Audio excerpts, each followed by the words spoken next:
Steelers 365 here on Trib Live Radio, along with Mark Caboli. I'm Ken Laird. It's all brought to you by Eastern H2O and the Fox Chapel Plaza, the home of the Reactor watches, the best-built performance sport watch, period. Head on out there for their sales and specials, Mark, and get your gear waxed up, your skis and snowboards. Head up to the Laurel Highlands. Yeah, you can tell I ski and snowboard a lot. You're agile. You know, when you introduced me there, I almost wanted to do the Rob Rossi, glass thing there, but I have nothing to do. You need your own signature. Maybe I can work go like on this that. or something.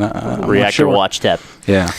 Hey, the Steelers have some signature moves to make here in the next couple of weeks. Everybody's focused on the scouting combine, which starts in Indianapolis here this week, but actually probably the bigger decisions for the Steelers are in-house.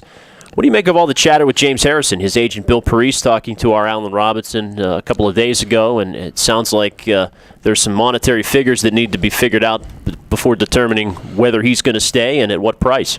Okay, and that's an agent doing his job. He's not going to come out and he's not going to say, yes, my client is willing to take a pay cut, and so all of a sudden you're telling the organization you're taking a pay cut. What he wants to get out there is that he doesn't want a pay cut, because ultimately he doesn't. But the bottom line is we're all smart here and we all know what the numbers are. There's only two ways this thing goes with James Harrison. You either accept the pay cut, a pretty significant pay cut, or you get released. There is really no in between to it. So I think it's just a little agent speak right there. So I wouldn't read too much into it in Bill Parise saying that there will be no acceptance of a pay cut, because he knows that that's probably the only way he returns to the Steelers. Well, I'm curious, if push came to shove, if they refused to take a pay cut, would the Steelers release him and then get back into the mix and try to re-sign him after free agency started, let him test the market a little bit, or do you think Harrison is more dedicated to the team than that and really doesn't want to go anywhere else? No, I think if they do ask him to take a pay cut and he doesn't, and they release him, I think they'll be out of the sweepstakes. He'll be done, and he'll either retire, which he is alluded to in the past, or he could catch on somewhere. It all depends on what somebody's willing to offer him.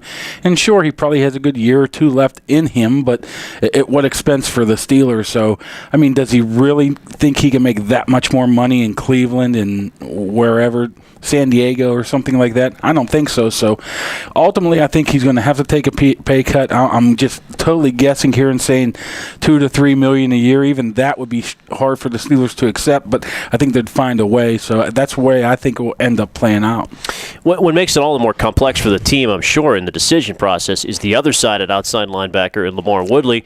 We had Ryan Clark this week on NFL Network talking about a fractured locker room with an anonymous player coming out and suggesting that Woodley was out of shape and was not working hard. And you had talked to Keith Butler as far back as last year in the preseason, and he had said that Woodley needs to get in shape. What do you think Lamar's prospects are here for the next 12 months? Will this inspire him? Do you think he'll have a good year? He has to stay healthy, and I guess it's all tied to his what he does in the offseason to be able to get in shape. But, Keith Butler did tell me in August that basically he needs to get his butt in shape, and he needs to really want to make the decision if he wants to be great or not, alluding to his off-season work. Now, he also said he was in pretty good shape then, but, sometimes coaches say something and you really don't believe them. And I didn't believe him at the time there either. So definitely he's going to have to get a little bit in best shape. But you know what? I find it hard to believe that him being a little bit out of shape, him being a little bit winded, causes him for lack of production what it is, and I don't think that's the case. I think maybe a little part of it. I think a lot had to do with him dropping in the coverage more, because Harrison wasn't able to do that this year at all because of his knee and even his back, and I think a lot of it has to do with quick throwing again. So I'm not quite sure how you fix that with the quick passing, but Lamar Woodley is a big part of this team, and I'm a little disheartening to hear that how much the city and even the fans are turning against him because of this. I understand the $60 million in overweight, you should be in shape, and that's what people think. But he's a big part of this team, and for them to be good, he's going to have to be good. So, and he's not going anywhere anytime soon with that salary cap. So he's going to have to get better, and you're going to have to accept him. Yeah, they do have to rely on him and hope. But that's kind of the thing. Just to wrap up kind of the linebacker overview, it looks like Foote will come back at a smaller figure.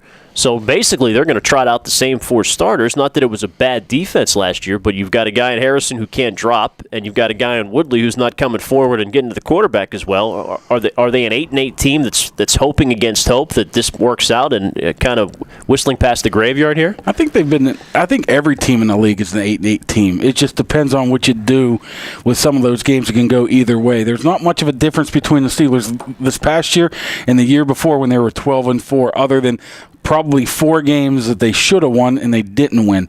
So I really don't buy that they're that far off, that this defense is getting extremely old. The defense is number one, and no matter how you cut it, they're still number one.